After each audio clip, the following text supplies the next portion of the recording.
Welcome to Tucker Carlson Today. Jordan Peterson is one of the most famous intellectuals in the world, but he also has a day job. He's a professor of psychology and a clinical psychologist. He's the author of a new book called Beyond Order, 12 More Rules for Life. Dr. Jordan Peterson joins us now. Dr. Peterson, thanks so much for coming on. Appreciate it. Thank you for the invitation. It's much appreciated on my side as well. So this is going to be one of the very unusual book interviews that's actually about the book, because you're one of the you're one of the few authors who writes interesting books. So let's get into the book. 12 More Rules for Life. What are they? Well, you can't have too many rules. So 12 more seemed appropriate. So if you were to go through and list them, which of course you did, what would you put at number one? I think of this, in this book, it would be grateful in spite of your suffering. Although abandon ideology is probably a close second. Tell us what it means to be grateful in spite of your suffering. Well, I think it means that the adoption of a kind of voluntary courage in relationship to the troubles of life.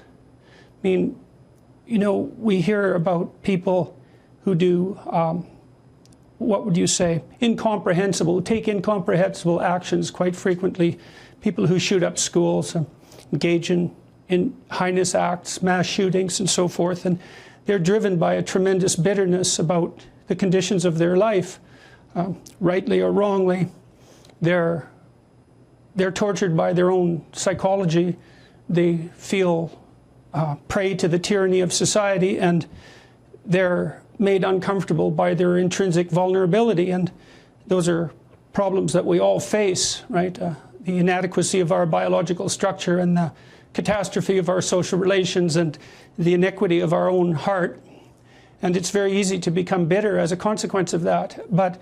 And you can make a case for the bitterness because life is extraordinarily difficult, and everyone dies and everyone we love dies, and it's easy to become nihilistic, but it's not helpful in any way. And I tried to describe gratitude as an act of courage and as a voluntarily adopted attitude towards life that is much more likely to reduce the sum total of suffering in the world, let's say, than to add to it.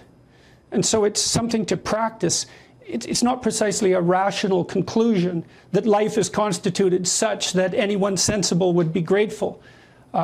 You meet people who've had extraordinarily terrible experiences, but you know, when you meet someone like that and you admire them, you also see that there's a nobility that characterizes the manner in which they've conducted themselves through their trials, and that seems deeply admirable. And you know, I think our instinct to admire is a reliable instinct, and it points us at higher things. And so to be courageous and grateful in spite of life's inequality and suffering is a noble goal. And so that was the purpose of that chapter. So two observations about what you just said. The first is that you describe life as inherently the experience, at least in part, of suffering. Suffering isn't something that happens to the unlucky. You seem to be saying suffering is something that happens to all of us because it's what life is. Do you believe that? Yeah, well, in Chapter 11, I try to make a really formal case for that. Chapter 11 is, do not allow yourself to become deceitful, arrogant, or resentful. Although I may have the order of those wrong in my recitation. I tried to point out, I suppose it's an existential chapter in some sense. And what I mean by that is that I used the chapter to try to describe the broad categories of trials and tribulations that we all face. And I made some reference to them when I was discussing Chapter 12 just now, that we face the harshness of the natural world and the inevitability of illness and death. And we face the tyranny of our social structures, and then we face the malevolence and ignorance that characterizes our individual psyches. And those are permanent existential problems that every human being faces and has faced throughout history and will face into the future as long as we're still recognizably human. And so it's necessary to understand that that's part of the intrinsic structure of being. it depersonalizes it to some degree, and it makes it part of the universal set of problems that we all face. And I suppose that also might aid in generosity and understanding. I mean, it's clearly the case that some people have it harder than other people, especially at any particular time. But there is no one who escapes this life unscathed, regardless of their, let's say, financial circumstances or the other gifts that they might have either earned or had bestowed upon them. And it's necessary. You see, otherwise, if you don't understand this, it's very easy to make the unconscious assumption, for example, that the reason that they're suffering is because of the evil of our social structures, for example. And they are inadequate frequently and often corrupt as well, especially in comparison to the ideal. But it's a mistake to localize suffering like that. It gives you it provides you with a convenient target for the locale of evil, and for example, and reduces the responsibility that you have to take for the nature of your own experience. So you need a sophisticated view of life and its troubles, and well, that's partly what Chapter 11 was supposed to provide. So in other words, you're saying that people suffer not simply because bad people are in charge, but because people always suffer. Bad people may be in charge, but you're going to suffer anyway. Bad people are always in charge to some degree, right? I mean, because right. none of us are perfect.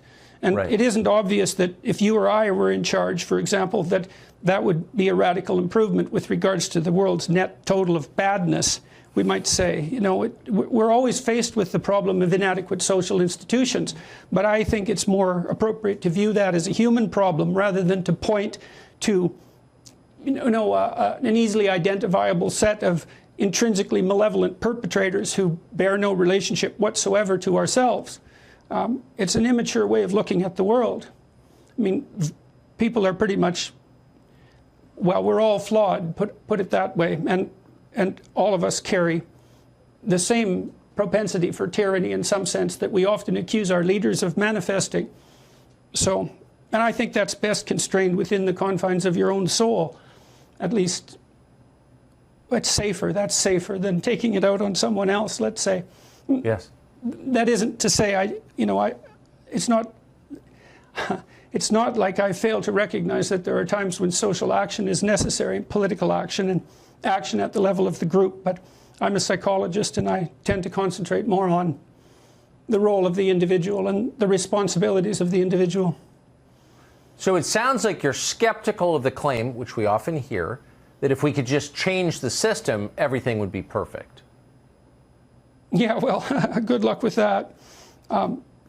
Changing something to make it better is extraordinarily difficult, especially when it's something complex.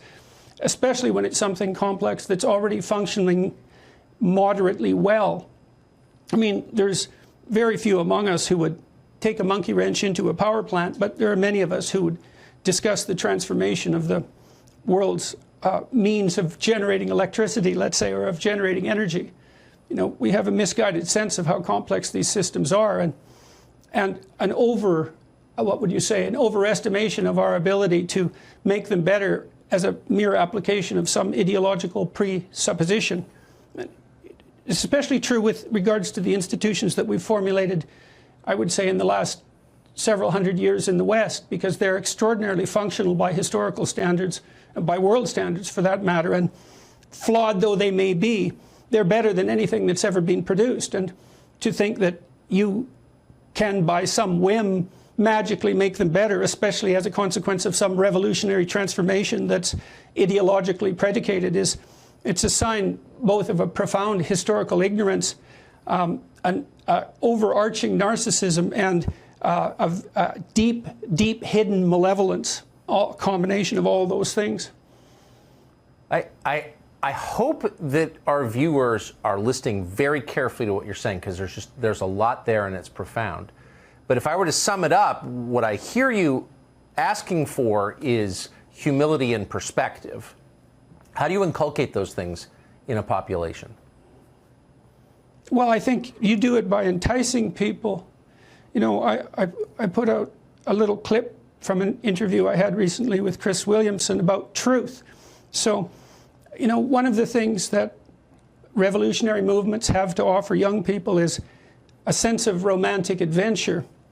I mean, if you're working at 7-Eleven in a dead-end job, and don't mean to single out 7-Eleven or jobs of that sort, I'm using a cliche for rhetorical purposes, and you're offered an adventure, the chance to demonstrate, you know, dramatically for a messianic cause, especially if you're young, that's going to call to something deep inside you and excite you, because everyone needs a higher purpose, and that longing can be addressed by romantically inclined ideologues, but there are better ways of addressing that longing, I believe. And this clip I referred to, I was trying to make the case that there's tremendous adventure in doing something like telling the truth.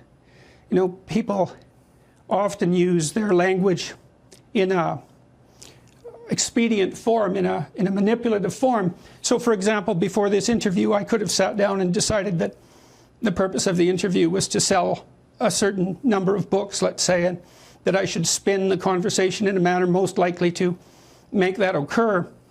Or I could decide that I was just going to say what I thought as a consequence of your questions and let the conversation go wherever it goes, wherever the spirit might take it, so to speak. And there's a tremendous adventure in that, in that kind of, what would you say, ethical. It's a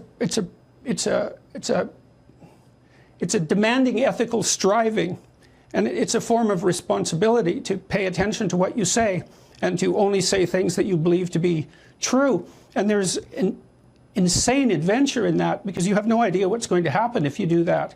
And you entice people into adopting ethical responsibility by pointing out to them in story, and perhaps to the degree you're capable by example, that there isn't anything more interesting or meaningful that they could possibly do. And I genuinely believe that to be the case. So, and I think that's part of the reason that my books and lectures have proved popular. I'm making a case for some things, I suppose, that you might regard as obvious, at least when viewed from a certain perspective. When I was talking to large live audiences during my last book tour, I noted that one topic in particular would bring the audience to a dead silent halt constantly, and that was when I made a rhetorical case for the relationship between responsibility and meaning. And you need a meaning in life. You need a purpose to sustain you through the catastrophe of life, through the suffering of life. You need a meaning. It's not optional. And the deeper the meaning, the better. And it's definitely the case that people find that meaning primarily in the adoption of responsibility.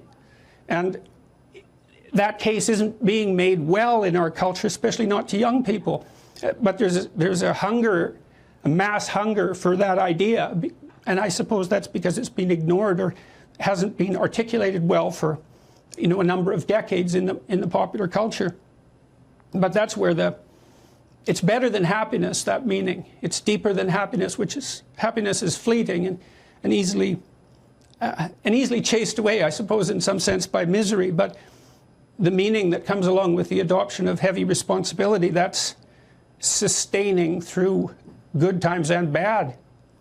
It's always, Tucker, it's always the case that the best story wins, you know, and so it's up to people who, for example, would like to push back against the romantic ideologues to craft a better narrative, one that's more attractive, and entice people in a direction that isn't counterproductive. It's just fascinating to me, having watched carefully as you've ascended from, you know, your position as a clinical psychologist in Canada, a man most Americans had never heard of, to where you are now, which is, I think it's fair to say, one of the leading intellectuals in the world. And if I were to trace the moment, at least in the U.S., where people began to know your name, I think you'd have to go back to the now famous interview you did, and I just want to remind our viewers of, if they haven't seen it, with Cathy Newman on Channel 4 in the UK. I just want to play a short clip of this to kind of set the stage. Here it was. There's something, I know you've seen that clip 1,000 times. There's something beautiful about that, because your posture is totally non-aggressive, and you're allowing your ideas to speak for you, the force of your ideas to carry you forward. What do you think, and I know it's hard to assess one's own career, but what do you think about that? Why was that moment a kind of defining one for you, at least in the United States? Yeah, that's an unbelievably complicated question. It has to, part of it was the revelation of the nature of our culture's popular media, especially in the light of new technological change. So when I went into the studio, I spoke with Kathy before the interview, and we talked like two human beings. It was reasonably friendly and courteous and professional. And then when the cameras turned on, she was a completely different person. And I've met that person many times now. She was TV journalist. And instead of having a conversation with me, which in its optimal form is a mutual exchange of ideas in the attempt to further exploration of the truth, she adopted a particular kind of persona, a devil's advocate persona, which was oriented partly to fulfilling her role as, let's say, TV journalist, but also to further her career as a tough, investigative journalist who wouldn't take any nonsense. And she continually interacted with me in a manner that had absolutely nothing to do with me. And in some sense, I suppose, really nothing to do with her either. She would accuse me of certain viewpoints which bore no relationship whatsoever to the viewpoints that I actually had, and refused to converse with me in any normal manner. And so the reason that became culturally significant, I believe, at least to some degree, was that it revealed very clearly the inadequate nature of the manner in which journalists, by and large, interact with their guests, let's say, in the public sphere. I mean, look, now I do podcasts mostly, and I have my own podcast as well, and those conversations are unscripted. They go wherever they're going to go, and they're dependent for their utility on the quality of the interaction. And I would also say the genuineness and the honesty of the interaction, because long-form YouTube punishes people who are deceptive very brutally. Every time I go into a television studio, almost without fail, I'm struck by the artifice of the situation and the transformation of the journalist into, well, it's something cliched as a talking head, but into someone who's certainly not acting like a normal human being. And I think that was very, very clear. There were many things going on in that interview. I was also reflective of a deep political polarization. I mean, Kathy Newman pilloried me in some sense, or parodied me as a relatively clueless alt-right, what would you say, pretender, and proceeded to treat me as if that's who I was. And the truth of the matter is that's not who I was or who I am. And so that didn't go very well. And I think that was very, very evident to the audience, especially as the interview proceeded. I mean, I was stunned that they put it up.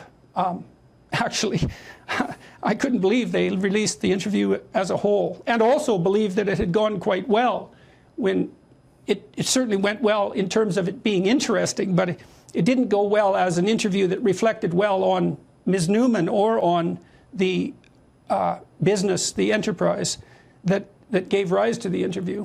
Quite the contrary. And if you look at the YouTube comments, and there's hundreds of thousands of them now, they're very, very critical of the manner in which the interview was conducted. So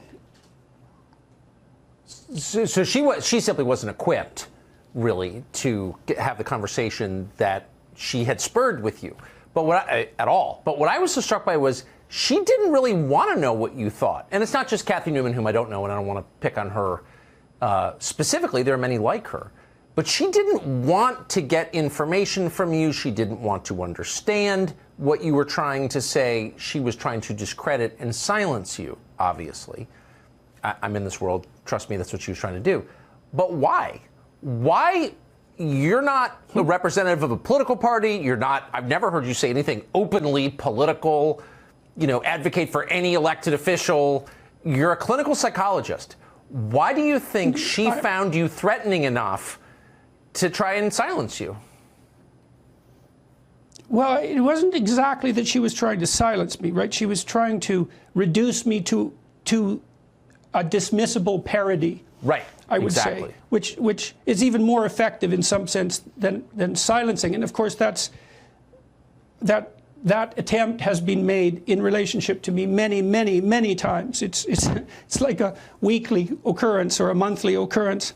And I presumed this would all go away back. It started in 2016, so I've been in the public eye since the fall of 2016 intensely. And I presumed that I would have my 15 minutes of fame and that I would disappear from view and go back to my life. And that just didn't happen. And increasingly it happened less and less, which was very surprising to me and still remains surprising. And I've tried to think it through. Why is this? Why am I at the center of this in the manner that I am? I mean, there's other public intellectuals who play a similar role. Steven Pinker, arguably, Jonathan Haidt, arguably, Bjorn Lomborg, to some degree. These are people I have great respect for. Douglas Murray. There are other people who occupy a position that's analogous to mine, and then some online as well, like Joe Rogan would be an example, although I think he has a larger audience than me. But Nellie Bowles, a New York Times journalist, did a very sophisticated evisceration of me about 4 years ago, and she said, she titled it "Custodian of the Patriarchy," which was an insult. But I've thought about that for a long time, and well, the thing is that is right, and I'll tell you why it's right, as far as I can tell. First of all, I am a university professor, and I've taught at Harvard, and I taught at the University of Toronto, and those are two of the finest institutions in the world. And so I represent that tradition, let's say, validly. But I'm a scientist. I have a reasonable number of publications that are reasonably cited, so I'm a credible scientist. But I'm also someone who takes religious thought extremely seriously. And so I have one foot in two worlds, and I suppose they are the two worlds that are parodied as the patriarchy. The Enlightenment scientific world, which I have great respect for, and which is in large part responsible for the staggering improvements in our standard of living, in the standard of living all around the world in the last several hundred years. But I'm also a great admirer of the ethical substructure, the narratives, the stories that underlie that make up part of the Judeo-Christian tradition, and a deeper tradition than that even. It extends back farther than that. So I do think I am, in some sense, placed properly to be the symbolic custodian of the patriarchy. And I would also say that that's a responsibility that I take dead seriously. And so I think that's, it's hard for me to tell because I'm in the middle of this, and it's hard to separate my ego and my self-centeredness from and to step away from that to the degree that I can, and to see my situation with some degree of objectivity. Perhaps it's impossible, but these things do keep happening, and they can't. May I ask you to pause? It's not merely chance. May I ask you to pause and just back up a little bit and define the term, if you would, patriarchy. What is the patriarchy? We're all supposed to dislike the patriarchy, but what is it, and should we dislike it? Well, it's a symbol, really. I pointed out in my books that order is generally symbolized in literature and in art as masculine and chaos as feminine. And those aren't value-laden terms, by the way, because, well, chaos is where you find yourself when you don't know where you are, and order is where you are when things are going the way you want them to. And both of those domains they make up the bedrock of our existence, those two domains, and they're of equal value and equal dangerousness and equal benefit. But society tends to be symbolized with masculine symbols, and although I've been criticized for pointing that out, people who talk about the patriarchy fall into precisely that symbolic usage. And so the patriarchy is essentially society, hierarchical society, hypothetically structured by men, which is an oversimplification to a great degree, but it's symbolically accurate. And for people who are inclined towards a certain kind of revolutionary rhetoric or ideology, that society is the source of all that's tyrannical and malevolent. So if you assume, for example, that our social structures are predicated on nothing but power, which is a common trope among postmodernists influenced by Derrida and Foucault, the French intellectuals, and by Marx as well, although he talked more about economics than power. If you assume that our social structures are merely the consequence of the arbitrary exercise of power, then you can place malevolence into society.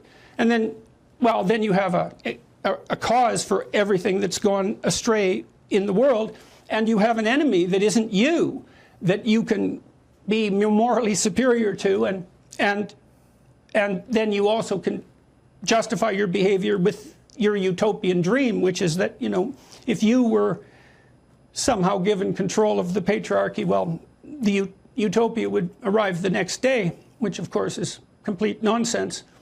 So the patriarchy is society, and hypothetically run by men, hypothetically run by white men, for their own selfish, narrow interests, and power is what it's all about. And, you know, I guess the other reason that people are not very happy with me often is because I believe that that's utterly ridiculous, and that our societies are only predicated on power when they become corrupt, and that if you attribute all malevolence to society, that says a lot more about you than it does about society.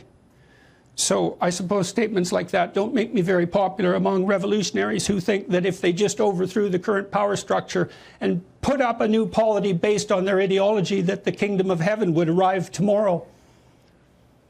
That's the promise of every revolution, isn't it? I want to play for our viewers your description or your reaction to the term white privilege, which I think is maybe the most succinct and interesting I've heard. Jordan Peterson on white privilege. Here it is. To what degree is my present level of attainment or achievement a consequence of my white privilege? And I don't mean sort of. I mean, do you mean 5%?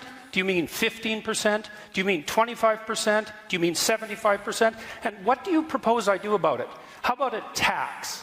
How about a tax that's like specialized for me so that I can account for my damn privilege, so that I can stop hearing about it? Quantify your white privilege. I don't think I've heard anybody say that, and I was grateful to hear you say it. What is white privilege exactly? Well, I suppose it's the reverse of racism in a culture that's primarily dominated by Caucasians. I mean, if you just invert the concept of racism, so there's people who are oppressed by racism, they tend to be non-Caucasians, let's say. You just invert that, and instead of saying that those who aren't Caucasians are oppressed, you say that those who are privileged, which means fundamentally that they don't... It means two things. It means that the majority in a population may have advantages that the minority does not have. And there is some truth in that, because every society sets itself up so that the majority benefits. But the most insidious part of that is that, well, if what you have is a consequence of undeserved privilege, then what makes you think you have any right to it? So then I could materially liberate it, let's say, to use the newest terminology, and have all of God and morality on my side. And, you know, this is something that all the corporations who are moving so rapidly in the woke direction and pillorying themselves for their systemic racism and the undeserved nature of their privilege might think seriously about, given that the doctrine from which those notions are derived is anti-capitalist to the core, and certainly predicated on the idea that if you have any position of authority in one of these systemically racist institutions, that you no more deserve it than any slaveholder might. So what you're saying is they've constructed... like that make me unpopular as well. So you're calling this, in effect, a moral justification for theft? It's a moral justification for many things. I suppose it's a moral justification for feeling morally superior above all. You know, and part of what I'm doing in my books, I'm hoping, is to try to replace a false ethic with a real ethic. And because we need a real ethic. It's not optional. And the call to ethical striving is real. But I believe that the West got it right by insisting that the proper locale for the ultimate ethical battle is in the soul of the individual and not between groups. And this insistence in our society that the group is the fundamental level of classification and identification is unbelievably degenerative and dangerous, and as well allows for this displacement of morality and the too easy identification of evil. It's very, very dangerous. Why do you say that? Where does it end up? What are the dangers? Well, we've seen throughout the 20th century, in particular, the consequences of phenomena such as, or ideas such as group guilt. I mean, I talked to Yeonmi Park 2 weeks ago. I'll be broadcasting that on my podcast. She's an escapee from North Korea. And her family were outcast to some degree because her grandparents were landowners, and so part of the oppressive class, right? They had undeserved privilege because from the revolutionary Marxist perspective, property is theft, and so if you owned property at the time of the revolution, then you were nothing but a common thief. And because class and group are the critical markers of identification, you're tainted by your association as a member of the privileged group. And so in North Korea, for example, there are people who are in concentration camps, multi-generational concentration camps, who are born there and die there because their grandparents or great-grandparents were landowners. And the idea that the group is the proper level of classification enables you to generate hypotheses like class guilt, or let's say racial guilt for that matter. It's a sleight of hand to turn class guilt into racial guilt, and that's basically what's happened to Marxism, let's say, over the last 30 years. It's moved from an analysis of the economic classes at the group level to race and other markers of identity. But it's the same old story, it's just in new clothing. I mean, do we really want to be part of a society where our culpability is predicated on our group membership? I mean, our entire culture is predicated on an idea that's absolutely antithetical to that. And make no mistake about it, the critical race theorists who are at the vanguard of this insistence that group membership defines the essence of humanity, they're perfectly aware that their doctrine runs directly in opposition both to Enlightenment rationality and to a deeper Judeo-Christian ethic that stresses the sanctity and inviolability and responsibility of the individual. This isn't a trivial battle. It goes all the way to the bottom. That's why there's such a war about the idea of meritocracy. There's a war on the idea of merit itself. If everything is power, and all hierarchies are tyrannical, there's no such thing as merit. There's just oppression. And you have to ask yourself, do you really believe that? And I don't believe that. I mean, the institutions that I've worked in, by and large, were functional. And the people who were only using power, who were authoritarians, they didn't do very well. People cottoned on to their tactics quite quickly. And if they did happen to wrest control of an institution, a company, for example, the probability that they would run it into the ground promptly was extremely high. You know, our society is fundamentally based on something like paternal reciprocity. And so one of the things I've noticed, for example, is that the people I've really admired, whether they were in the professorial domain or in business or entrepreneurs or artists, took a tremendous delight in mentoring people. That one of the primary motivations for them as they acceded to higher and higher positions of authority was the ability to identify promising young people and to provide opportunities to them and to open doors for them and to train them. And like there's a deep fatherly pleasure in that that's far more compelling and powerful than the arbitrary exercise of power. And you have to be absolutely cynical beyond belief to believe that motivations like benevolent fatherhood aren't part of what makes well-functioning hierarchies work and last, especially when people are members of them voluntarily without compulsion. And that's not to say that our hierarchical structures can't become corrupt. They do become corrupt, and we have to always stay alert to that and fight against it with truth and with free speech and with attention. So there is this feeling that the current revolution will burn itself out fairly quickly, that this will pass, it's a storm cloud, we'll return to the sunny day soon. Do you think that?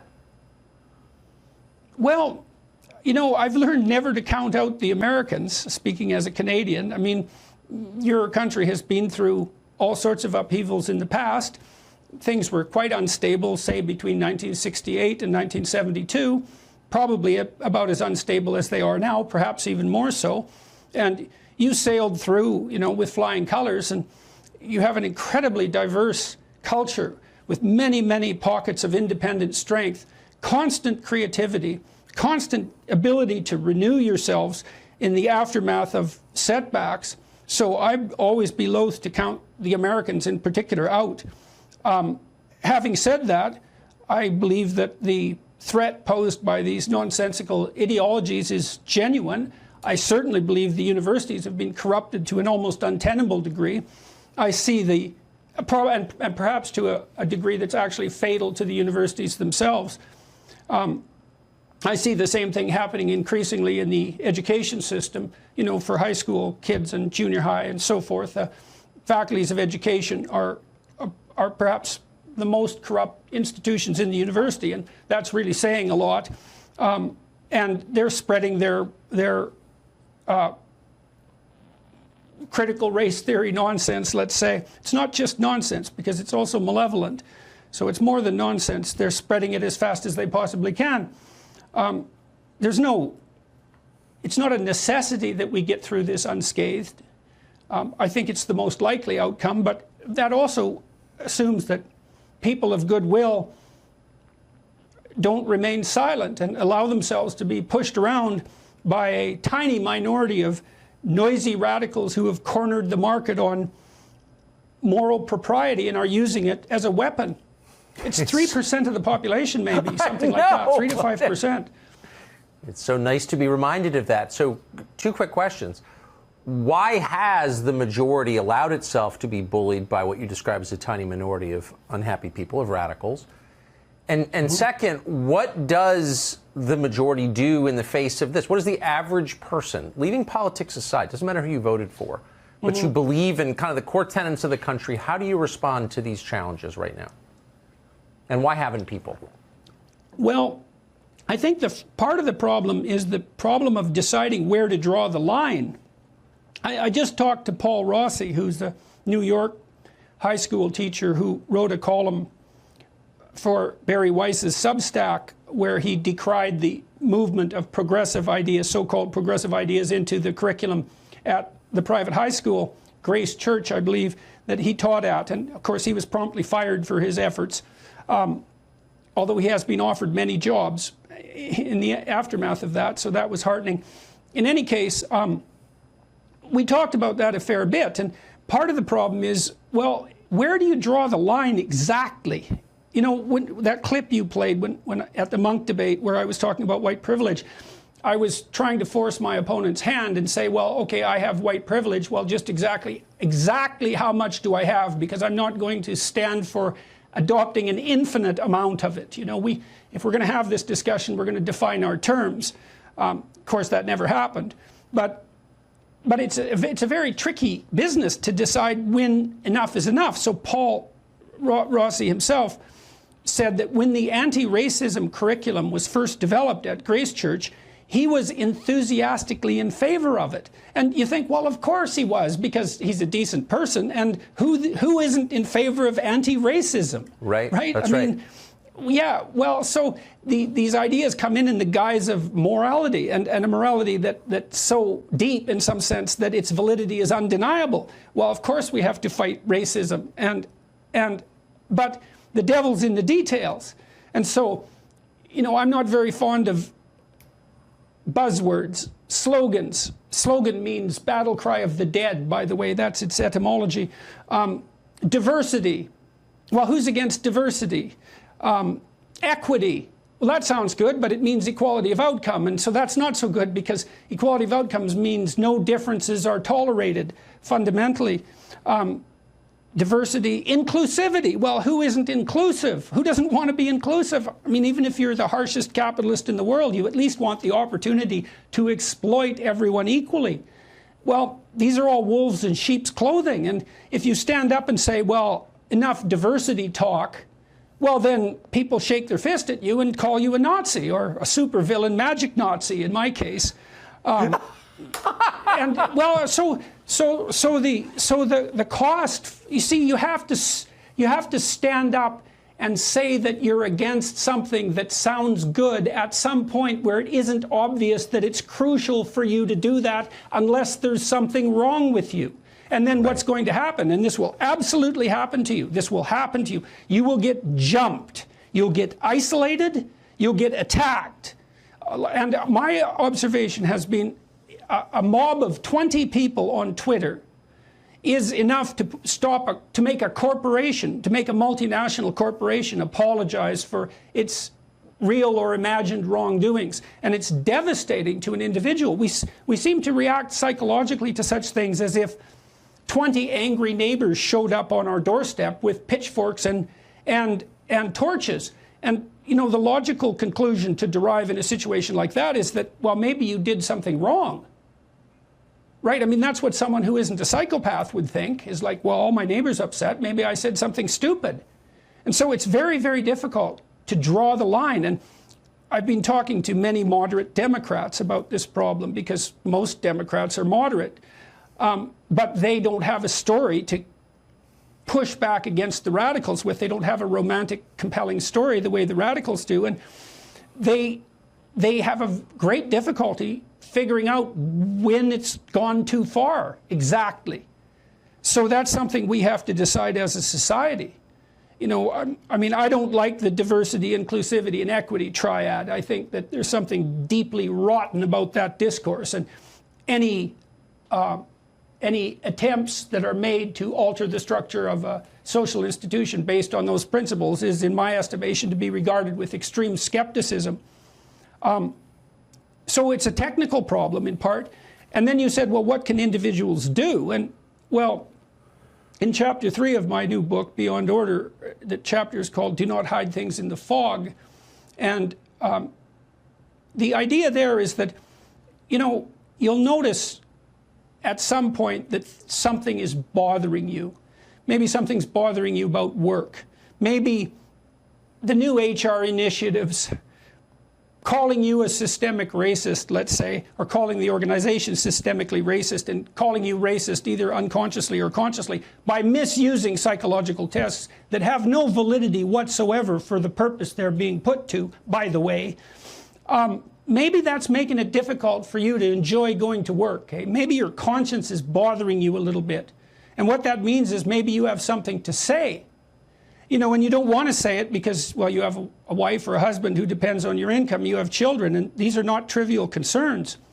And so you just put off saying something, but that just makes it harder to say it the next day, and makes you a little smaller, and then even harder the next day, and then you're a little smaller again. And, if you have something to say, it's a sin to not say it, right?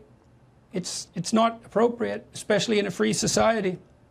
And so, but what if you find yourself, as so many do, and you just described it well, in a position where you could lose everything if you do say it? Are you still, do you think, obligated to say it?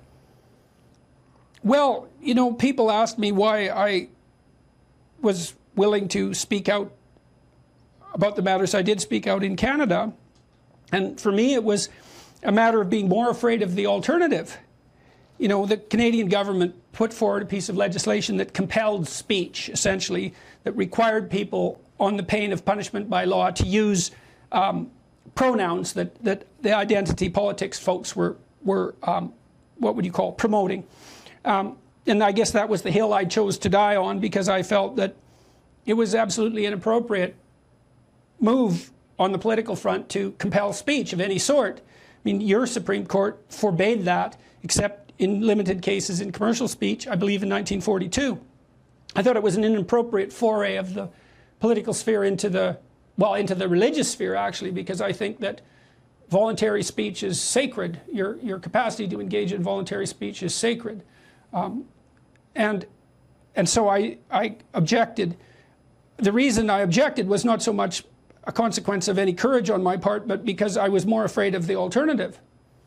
So and this is something I learned as a clinician too, is many people that I've seen were stuck in, as a clinician, were stuck in jobs they found unrewarding, and that was eating away at their spirit, you know, day after day. And they put off having to make that articulated and clear, because then they'd have to update their CV and look at the inadequacies of their background training and put themselves on the job market. It's a real pain, you know, but the alternative is to while away the decades at a job that kills your soul.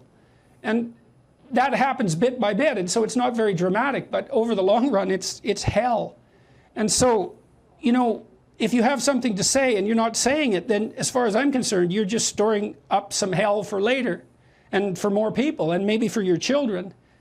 So it's not, things that aren't good don't go away because you ignore them. They just get worse, generally speaking. You hide things, they grow and you shrink. And so sometimes you can pick your poison. That's what you've got. And I would say, pick the poison that's in accordance with your conscience. You know, if 100 teachers across the United States stood up like Rossi did, the incursion of critical race theory into the curricula of private schools, let's say, to be specific, would stop. But that isn't going to happen. And you know, Rossi decided he would speak out because increasingly he didn't like what was happening to the students in the school. But he also found himself less and less interested in going to work. So what you're saying is there aren't 100 courageous teachers with integrity in the entire United States, which I think is the most depressing thing I've heard in a long time. But I think you're probably right. I wouldn't say that exactly. Well, I wouldn't say that exactly because of what we already talked about. You know, you pay an inordinate price for this. Yes. But the price isn't, if things are tilting in a direction that isn't appropriate, the price isn't escapable. It's already there. It's already happening. And by avoiding confronting it, in all likelihood, you're just going to make it worse. Yes. I mean, that's one way of looking at it. So, and I think people have to consult their own conscience and decide, you know, do you have something to say that you're not saying? And then you have to be very careful about it. You have to get your arguments. You have to marshal your arguments. But I would also say it's better to do it thoughtfully and carefully and voluntarily than to find yourself, you know, pushed beyond your tolerance at some point and then blurt out something stupid generated by the resentment you feel at being oppressed without a voice for so long. And then you're really in trouble because, you know, you've said something extreme and you're going to definitely get pilloried for it at that point. That's exactly right. So, and that's nicely put. Let me ask you one final question, just since we are talking about your life, which intersects with these ideas at so many turns. You made your decision 2016 not to say what the government of Canada was prepared to force you to say. You decided, I can't do that. It violates my conscience. My soul's at stake. I'm not doing it. Looking back on that decision 5 years later, your life is completely different from what it was. Are you happy that you made that decision? Was it worth it? Well, I wouldn't say I'm happy that I made the decision. I wouldn't say that my life has been particularly happy over the last 5 years. It's been stressful beyond comprehension for a variety of reasons. And I would say being pilloried on a regular basis publicly is definitely part of that. But you know, you make your decisions in life, and I decided when I was very young, I'm in my mid-20s, that I was going to say what I believed and see what happened. I talked to you earlier in the talk about adventure, you know, about the adventure of truth, and I don't think I'm happy about what has happened, and I certainly have dragged my family through their fair share of, well, both hell and also incomprehensible opportunity. It's expanded our lives in both directions to a tremendous degree, but it's certainly been an adventure. It's not been dull, and I don't believe that it was a mistake, but I can't say, you know, that it's made me happy. The consequences have been far too overwhelming for it to be encapsulated in an emotion like happy. And it's not like I don't long for happiness. That would be just fine. My life is very, very complicated, to say the least. Do you regret it? I guess might be a better way to put it. Do you regret your decision? I have my moments where I wish that I had my life back the way it was. I had a very good life. You know, I love being a university professor, and it's unlikely that that will occur again for a variety of reasons. I'm on leave at the moment. I loved my clinical practice.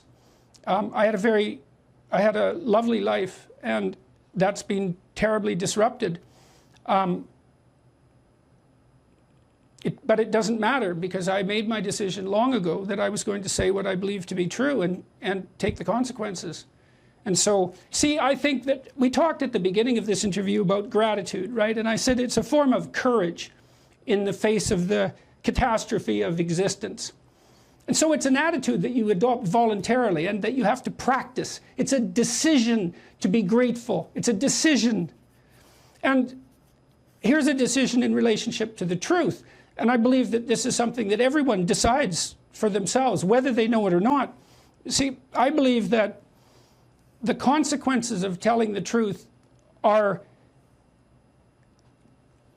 there are no,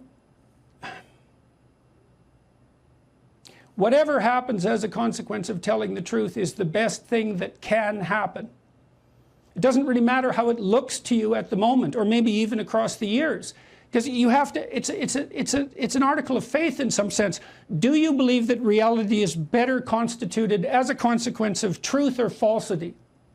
If you believe that reality is best constituted as a consequence of truth, then you have a responsibility to speak the truth. And you can't assess the consequences and say, well, that was a mistake, because part of the decision that reality is best constituted as a consequence of the truth is the decision that no matter what happens is the best if it's a consequence of telling the truth. And so that's what I conclude. It's like, this is what happened because I said what I had to say as clearly as I could say it. And that's as good as it could be. Now, whether or not that's good, well, it's good compared to all possible alternatives, all possible realistic alternatives. That's an article of faith as far as I'm concerned. You know, our culture is predicated on the idea that truth in speech is of divine significance. It's the fundamental presupposition of our culture. Well, if you believe that, then you act it out. And you take the consequences. You're going to take the consequences one way or another, you know. So, you want the truth on your side? Or do you want to hide behind falsehoods? That's what principle looks like. Dr. Jordan Peterson, we appreciate it very much. Thank you and Godspeed.